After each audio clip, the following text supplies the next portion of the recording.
ရမစ်တွေကိုမြင်ရင်သင်အံ့ဩသွားပါလိမ့်မယ်ဒီအရာတွေရဲ့အရွယ်အစားကိုသာကြည့်လိုက်ပါဂျိုးသားတွေကပဲလက်တစ်ဖက်ဒါမှမဟုတ်ရေပွဲလက်တံနဲ့ကုညီတိဆောက်ပေးခဲ့တာလားလို့လူတွေနောက်ပြောင်ကြတာမဆန်းပါဘူးဒါဟာရှေးဟောင်းတိဆောက်ရေးမောပညာတစ်ခုလိုပါပဲဒါပေမဲ့မိုးမျှော်တိုက်တွေကရင်းကားတွေမပေါ်ခင်အချိန်အကြာကြီးကတည်းကဒေသခံဌာနေလူမျိုးတွေဟာဘီတုကပညာရဲ့မော်စရာတွေဖြစ်ကြောင်းသက်သေပြခဲ့ကြပါတယ်သူတို့ဟာမျိုးပြတွေကိုတိဆောက်ခဲ့ကြပြီးယနေ့တိုင်အင်ဂျင်နီယာတွေကိုခေါင်းရှုပ်စေတဲ့အံ့ဘွဲအရာတွေကိုဖန်တီးခဲ့ကြပါတယ်အဲ့ဒီစွမ်းဆောင်ချက်တွေတဲကတစ်ခုကတော့ပေါင်1000ရှိတဲ့တစ်ပင်ပင်စီကြီးကိုမမတ်ရပ်နိုင်ဖို့အတွက်မိုင်း100ကျော်အကွာဝေးကိုရွှေ့ပြောင်းခဲ့တဲ့နာမည်ကြီးဖြစ်ရပဲဖြစ်ပါတယ်ဒီနေ့ခေတ်မစ်ဆူရီပြည်နယ်စိန့်လူးဝစ်မြို့တည်ရှိရာမစ်ဆစ်စီပီမြစ်ရဲ့တစ်ဖက်ကမ်းကိုလွန်ခဲ့တဲ့နှစ်ပေါင်း900လောက်စီပြန်သွားကြည့်နိုင်မယ်ဆိုရင်ခမ်းနားထေဝါတဲ့အရာတစ်ခုကိုကျွန်တော်တို့တွေ့မြင်ရမှာပါဒီမြေနေရာဟာကာဟိုကီယာလို့ခေါ်တဲ့ဒေသခံဌာနေလူမျိုးတွေရဲ့မြို့တော်ကြီးတည်ရှိရာနေရာဖြစ်ခဲ့ပါတယ်အဲ့ဒီအချိန်တုန်းကအဲ့ဒီနေရာမှာလူတောင်းနဲ့ချီနေထိုင်ကြပြီးအခမ်းအနားတွေလူစုလူဝေးတွေလှုပ်ဖို့ကွင်းပြင်ကျယ်တွေနဲ့တစ်သားအဆောက်အုံကြီးတွေရှိခဲ့ပါတယ်ဒါဟာမက္ကဆီကိုနိုင်ငံရဲ့မြောက်ဘက်မှာအကြီးဆုံးမြို့ကြီးဖြစ်ခဲ့ပါတယ်။အဲ့ဒီမြို့ရဲ့အလဲဗဟိုမှာတော့ Monk's Mount လို့ခေါ်တဲ့အထက်10တက်တိုက်ထက်ပိုမြင့်တဲ့မြေစင်မြင့်ကြီးတစ်ခုရှိပါတယ်။ဒါကိုမြေကြီးနဲ့ရွှန့်စေးချင်းတောင်ပေါင်းတန်းနဲ့ချီအသုံးပြုပြီးလူတွေကလက်နဲ့ကြီးတက်တိဆောက်ခဲ့ကြတာပါ။ဒီလိုအရာမျိုးကိုတော့ဖန်တီးနိုင်နေမှာတော့ဘာလို့ဒီမှာတင်ရက်တက်နေမှာလဲ။ကဟိုကီယာလူမျိုးတွေဟာကြီးမားတဲ့တစ်သားတိုင်ကြီးတွေကိုလည်းစိုက်ထူခဲ့ကြပါတယ်။ဒီတိုင်တွေဟာနေသွားလမ်းကြောင်းကိုကြည့်တဲ့ပြက်ကလေးတွေဘာသာရေးထုံးစံအမှတ်အသားတွေဒါမှမဟုတ်ဝิญဉ်ရေးရဆက်သွယ်မှုသင်္ကေတတွေအဖြစ်အသုံးပြုခဲ့တာဖြစ်နိုင်ပါတယ်။အဲ့ဒီတိုင်တချို့ဟာခေတ်သစ်အိမ်တွေလောက်ကိုမြင့်မားပေမဲ့အလှပြဖို့တတ်စိုက်ထားတဲ့ကြားပန်းတိုင်တွေတော့မဟုတ်ပါဘူး။သူတို့ဟာရှေးဟောင်းသုတေသနပညာရှင်တွေက wood hinges လို့ခေါ်တဲ့အီယာမစက်ဝိုင်းပုံစံကြီးတွေအဖြစ်အဲ့ဒီတိုင်တွေကိုစီစဉ်ချထားခဲ့တာပါ။ဒါဟာရှေးဟောင်းနက်ခတ်တာရာကြည့်ရှုရေးစခန်းတွေနဲ့ဆင့်တူပါတယ်။နေထွက်ရာနဲ့နေဝင်ရာကိုချီယာခံခြင်းအပြင်တစ်နှစ်တာရဲ့အရှိဆုံးနဲ့အတူဆုံးနေ့ရက်တွေကိုသူတို့တွက်ချက်နိုင်ခဲ့ကြပါတယ်။နီးနဲ့ညအရှိညီတဲ့အချိန်တစ်ခုကိုလည်းသူတို့အမှတ်အသားပြုခဲ့ကြပါတယ်။ဒါဟာလေသမားတွေအတွက်ဘယ်အချိန်မှစိုက်ပျိုးရမယ်ဘယ်အချိန်မှရိတ်သိမ်းရမယ်ဆိုတာကိုဆုံးဖြတ်တဲ့အခါအရန်ကိုအထောက်အကူဖြစ်စေပါတယ်။ဒါအပြင်ယာဒီအလိုက်ကျင်းပတဲ့ပွဲတော်တွေအတွက်သူတို့ရဲ့ပြက်ကလေးကိုနီးနဲ့ကိုက်ညီအောင်ထိမ့်သိမ်းထားရပါလေအကူအညီဖြစ်စေခဲ့ပါတယ်။အဲ့ဒီအထိမ့်မဲ့အဆောက်အုံတွေထဲမှာအရန်ကိုထူးခြားတဲ့အရာတစ်ခုပါဝင်ပါတယ်။ဒါကတော့နောက်အခါမှာ Mitchell တစ်လုံး Mitchell log လို့အမည်ပေးထားတဲ့ Iama Bolt Cypress တစ်လုံးကြီးပဲဖြစ်ပါတယ်။ wood hinges တွေနဲ့မတူတာကဒီတစ်လုံးကြီးဟာစက်ဝိုင်းတစ်ခုဒါမှမဟုတ်ပြက်ကလေးတစ်ခုရဲ့အစိတ်ပိုင်းမဟုတ်ခဲ့ပါဘူး။သူကအခမ်းအနားတွေကျင်းပတဲ့ကွင်းပြင်ကျယ်ထဲမှာတီးတန့်တတိုင်တဲ့မမတ်ရက်နေကြတာဖြစ်နိုင်ပါတယ်။ရှီအောင်သူတေသနာပညာရှင်တွေကတော့ဒါဟာမြို့ပေါ်မှာထီထီကြီးမမတ်ရက်နေတဲ့တစ်သားကြောက်တိုင်တစ်ခုလို့စွမ်းအားဒါမှမဟုတ်ဝิญဉ်ရေးရသင်္ကေတတစ်ခုအဖြစ်အသုံးပြုခဲ့တယ်လို့ယုံကြည်ကြပါတယ်။သူတေတီတချို့ကဆိုရင်ဒါဟာကပောက်ဝင်ယို Axis Mundi ကိုကုစားပြုတာဖြစ်နိုင်တယ်လို့တော့အကြံပြုကြပါတယ်။ကာဟိုကီယာလူမျိုးတွေယုံကြည်ထားတဲ့အရာအလုံးကိုချိတ်ဆက်ပေးထားတဲ့ကပောက်ဗဟိုတိုင်လူမျိုးပါသူတို့အတွက်တော့စัจ java လာဟာအလွှာတွေနဲ့ဖွဲ့စည်းထားတာပါအပေါ်ဘက်မှာကနေလတွေနဲ့ယာဒီဥတုအချိန်ကာလတွေကိုစိုးမိုးတဲ့အင်အားစုတွေနေထိုင်ရာအထက်ကဘာရှိပါတယ်အောက်ဘက်မှာတော့ရှုပ်ထွေးမှုတွေနံဝင်ရင်တွေနဲ့ပြောင်းလဲခြင်းတွေရှိနေတဲ့ရေလွှမ်းမှုနေတဲ့အောက်ကဘာရှိပါတယ်အဲ့ဒီနှစ်ခုကြားမှာတော့အလေကဘာရှိပါတယ်အဲ့ဒါကတော့ဝက်ဝံတွေကျွဲတွေနဲ့အတူကျွန်တော်တို့နေထိုင်နေတဲ့နေရာပေါ့Mitchell log လို့အီယာမတိုင်ကြီးတွေဟာအဲ့ဒီကဘာသုံးခုကြားကဆက်သွယ်ရေးအမှတ်သားဖြစ်နိုင်ပြီးကဘာတွေကြားမှာဝิญဉ်ရေးရစွမ်းအင်တွေစီးဆင်းနိုင်တဲ့နေရာတစ်ခုဖြစ်လာနိုင်ပါတယ်အနည်းဆုံးတော့ဒါဟာသူတို့ယုံကြည်ခဲ့တယ်လို့ကျွန်တော်တို့ထင်မြင်တဲ့အရာပါဒါပေမဲ့ရည်ရွယ်ချက်ကဘာပဲဖြစ်ဖြစ်အဲ့ဒါကအံ့ဩစရာအကောင်းဆုံးအပိုင်းမဟုတ်ပါဘူးအံ့ဩစရာကောင်းတာကတစ်လုံးကြီးကအရှေးပေ59ပေနီးပါးရှိပြီးအလေးချိန်အပြင်ပေါင်1000ဝန်းကျင်လောက်ရှိနေတာပါပဲ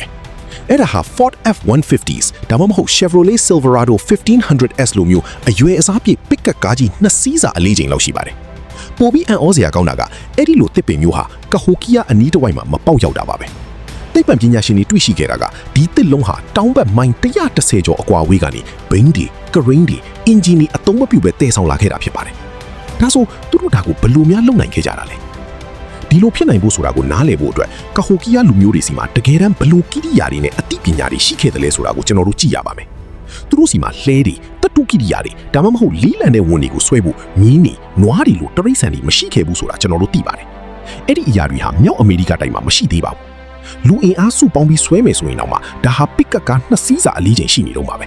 ဒီနေ့ခေတ်မီနည်းပညာတွေနဲ့တော့မှစိန်ခေါ်မှုတစ်ခုလို့ထင်ရတဲ့အလုပ်မျိုးပါပထမအယူဆကတော့အယမ်းမိုက်ပြီးမယ်တကယ်ဖြစ်နိုင်ကြတော့နေပါလိမ့်မယ်အယူဆကတော့ရှင်းပါလေကုန်းเจ้าကနေဆွဲလာခဲ့ကြတယ်ဆိုတာပါလူရပေါင်းများစွာကကျိုးတွေဒလိတ်တုံးတွေနဲ့စိတ်သက်ခိုင်မာမှုတွေကိုအသုံးပြုပြီးတောတောင်တွေရှုလို့တောတွေကိုဖျက်လို့မိုင်100ကျော်အကွာဝေးကိုခြေလမ်းချင်းစီဆွဲယူလာကြတဲ့မြင်ကွင်းကိုတွေးကြည့်လိုက်ပါသူတို့ဟာလမ်းတွေဖောက်ရမယ်ယာယီတရားတွေတိဆောက်ရမယ်ပြီးတော့တစ်လုံးကြီးမကြိုးမပဲ့ပဲဆက်သွားနိုင်ဖို့ညံရည်ပြည့်ဝတဲ့နီးလန်းတွေကိုရှာဖွေရပါလိမ့်မယ်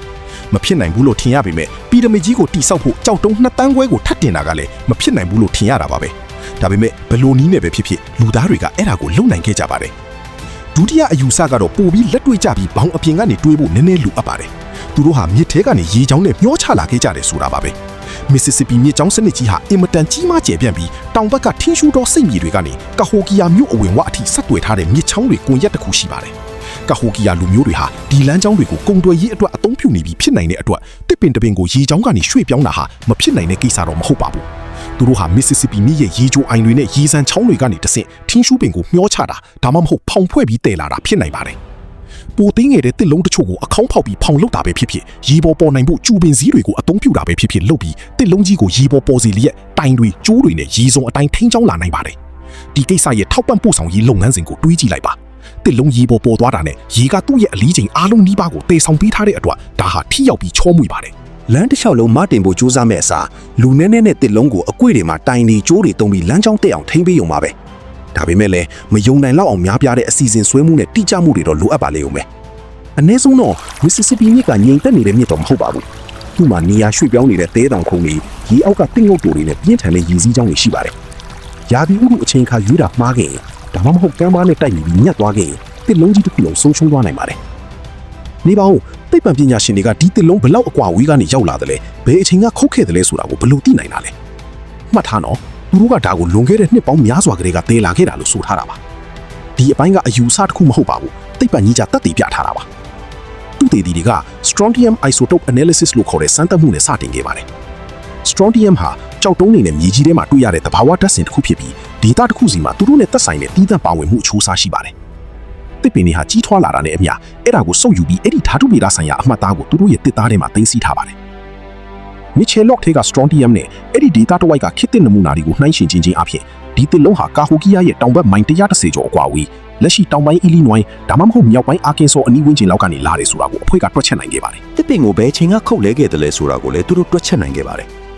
သူတို့ကကြောက်ဖြစ်ရုပ်ကျွင်းတွေအတွက်ကျွန်တော်တို့အသုံးပြုတဲ့ radio carbon dating လို့ခေါ်တဲ့နည်းလမ်းကိုပဲအသုံးပြုခဲ့ပေမဲ့စိတ်ဝင်စားစရာအပြောင်းလဲတစ်ခုပါဝင်ပါတယ်နှစ်တိုင်းတစ်ပင်တစ်ပင်မှာပြက်ကလေးပေါ်ကမြင်းတစ်ချောင်းလိုမျိုးတစ်သက်ကွင်း tree ring အသစ်တစ်ခုထွက်လာပါတယ်လွန်ခဲ့တဲ့ရာစုနှစ်9ခုလောက်ကနေစီကနေကြီးမားတဲ့စွမ်းအင်ပေါက်ကွဲမှုကြီးတစ်ခုထွက်ပေါ်လာခဲ့ပါတယ်အဲ့ဒီရောင်ကြီးတွေကဘာမြေကိုရောက်လာတဲ့အခါလေထုနဲ့နေရာအနှံ့ကအပင်တွေကိုအနှဲငယ်ပြောင်းလဲသွားစေခဲ့ပါတယ်အဲ့ဒီချိန်တုန်းကရှင်သန်နေတဲ့တစ်ပင်တွေဟာအဲ့ဒီပြောင်းလဲမှုကိုသူတို့ရဲ့တစ်သက်ကွင်းတစ်ခုထဲမှာမှတ်တမ်းတင်ထားခဲ့ပါတယ်ယနေ့ခေတ်သိပ္ပံပညာရှင်တွေဟာအဲ့ဒီအထူးတစ်သက်ကွင်းကိုရှာဖွေနိုင်ပြီးအာဟာဒါဟာလွန်ခဲ့တဲ့ရာစုနှစ်ပေါင်းများစွာကဖြစ်ခဲ့တယ်လို့ငါတို့သိထားပြီးသားမိမုံတိုင်းကာလမှာကြီးထွားခဲ့တဲ့အကွင်းပဲလို့ပြောနိုင်ပါတယ်အဲ့ဒီတက်ရောင်ကြီးမြင့်တက်မှုဟာအချိန်မှတ်တမ်း time stamp တစ်ခုလိုအလုပ်လုပ်ပါတယ်ဒါကြောင့်အဲ့ဒီနောက်ပိုင်းကြီးထွားလာတဲ့တစ်သက်ကွင်းတွေကိုရေးတွက်ခြင်းအပြင်တစ်ပင်ကိုဘယ်နှစ်မှခုတ်လဲခဲ့တယ်ဆိုတာကိုတိတိကျကျပြောနိုင်ပါတယ်အဲ့ဒီနှစ်ကတော့1124ခုနှစ်ပဲဖြစ်ပါတယ်ဒါဟာသူတည်တည်တွေအနေနဲ့ဒီလွှဲကွက်ကိုပထမဆုံးအကြိမ်အသုံးပြုတာတော့မဟုတ်ပါဘူး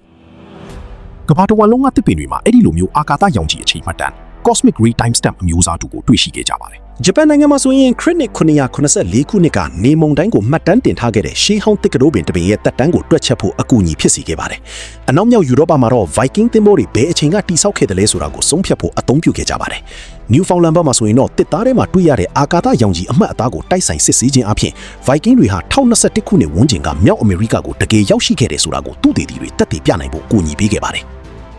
မိသူကပညာမှာပါရမီမြောက်တဲ့အရာတစ်ခုခုကိုမြင်တဲ့အခါအဲ့ဒါဟာအစစ်မြင့်နည်းပညာတွေရှုပ်ထွေးတဲ့သင်္ချာပညာတွေကနေလာတယ်လို့ကျွန်တော်တို့အများအပြားယူဆတတ်ကြပါတယ်။အဲ့ဒါမှန်ပါတယ်။ဒါပေမဲ့ဒီနေရာမှာတော့နည်းပညာကပိုရိုးရှင်းပြီးသင်္ချာကလက်တွေဆန်ပါတယ်။ကာဟိုကီယာလူမျိုးတွေဟာအင်ဂျင်တွေဒါမှမဟုတ်ပုံစံထုတ်ပုံချမ်းတွေမလိုအပ်ခဲ့ပါဘူး။သူတို့စီမှာရှိတာကိုအသုံးပြုခဲ့ပြီးဘလို့ကောင်းကောင်းအသုံးချရမလဲဆိုတာကိုသိခဲ့ကြပါတယ်။သူတို့ဟာရေကိုအသုံးပြုပြီးဒီမယုံနိုင်စရာစွမ်းဆောင်ချက်ကိုအောင်မြင်ခဲ့တယ်ဆိုတာမှန်ခဲ့ရင်အီဂျစ်လူမျိုးတွေတဲကန်ဒါရာကိုကျွမ်းကျင်ပိုင်နိုင်ခဲ့တယ်လို့ပဲသူတို့ဟာမြစ်တွေကိုကျွမ်းကျင်ပိုင်နိုင်ခဲ့တယ်ဆိုတဲ့အတိတ်ပဲပါပဲဒါမှမဟုတ်တင်ကပထမအယူအဆကိုထောက်ခံတာလည်းဖြစ်နိုင်ပါတယ်တန်မာတဲ့လူရာပေါင်းများစွာတောကြီးထဲမှာစိတ်ရှိလက်ရှိနဲ့တရွတ်တိုက်ဆွဲလာခဲ့ကြတယ်ဆိုတာလေမှတ်ချက်တွေထဲမှာကျွန်တော်ကိုပြောပြပေးပါကြည့်ရှုပေးတဲ့အတွက်ကျေးဇူးတင်ပါတယ်ဒီနေ့အတွက်တော့ဒီလောက်ပါပဲကဲတင်ရဲ့သိကျင်စိတ်ကိုပြေပြောက်စေခဲ့တယ်ဆိုရင်ဗီဒီယိုလေးကို like လုပ်ပြီးတငယ်ချင်းတွေကို share ပေးလိုက်ပါဦးဒါမှမဟုတ်နောက်ထပ်ကြည့်ကျင်သေးတယ်ဆိုရင် The Dark Find MM ကို subscribe နဲ့ follow လုပ်ခဲ့ဖို့မမေ့ပါနဲ့နောက်ဗီဒီယိုတွေမှာပြန်တွေ့ကြပါမယ်